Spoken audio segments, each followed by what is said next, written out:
Horse Girl is out on Netflix, stars Alison Brie, and the script was also co-written by her.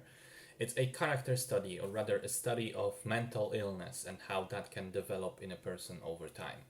So Brie plays Sarah, a regular 20-something girl that lives in a small town with a roommate. She works as a clerk in a store with fabrics and paint and other artsy stuff. She spends her afternoons going to a local horse place where she likes to visit and watch a horse that she was once riding. And in the evenings, she watches a science fiction TV series called Purgatory. As we begin to meet her through those things, those activities, it's clear that she's a really warm, adorable person with a lot of heart, very open, very social, pleasant to be around, although in some respects a bit odd, a bit awkward.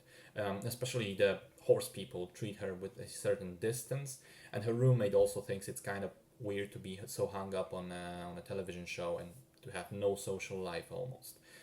One day, Sarah begins having weird dreams and she begins losing time. Like, she will have a dream that she's being taken to a weird white room, and then after waking up, she's in a different place altogether than she went to sleep, and a lot of time had passed.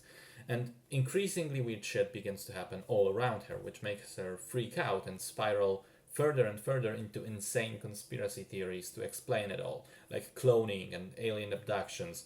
All the while, we're not entirely sure if this is all in her head or if there's something afoot.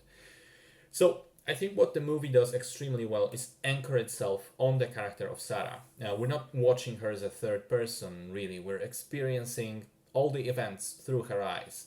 And that makes it so that it's not 100% obvious throughout the film, in any given scenario, what exactly is going on up until the end of the film. It's intentionally ambiguous to a point whether this is just mental issues or something more as well. I think that approach, coupled with the fact that Alison Brie is completely believable as the character, makes the film work. All the time we're tethered to Sarah, and on the one hand we're creeped out and terrified of what's going on, just as she is, while on the other hand we see how all of what's happening is making this nice, cute girl slowly lose it. There's also that aspect where part of her knows that her explanations and theories are insane, but there is also a stronger part that keeps going for them, that is unable to shake them. I think that the initial 20 minutes where we get to just meet Sarah and see she's not a complete nut from minute one, just a slightly naive and slightly naive and gullible girl, I think those 20 minutes are crucial because they help us really feel for her. Because let's face it, as creepy and weird as the film gets, it is pretty heartbreaking. Especially as you realize that this shit happens to people in real life.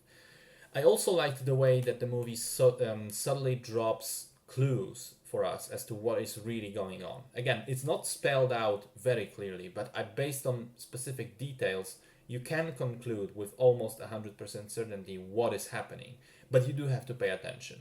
I think Horse Girl ends up being a better film than I expected it to be. It's a small movie that hinges on the central performance and the way that the scenes are constructed. But because both of those things are well done, the film is solid as well.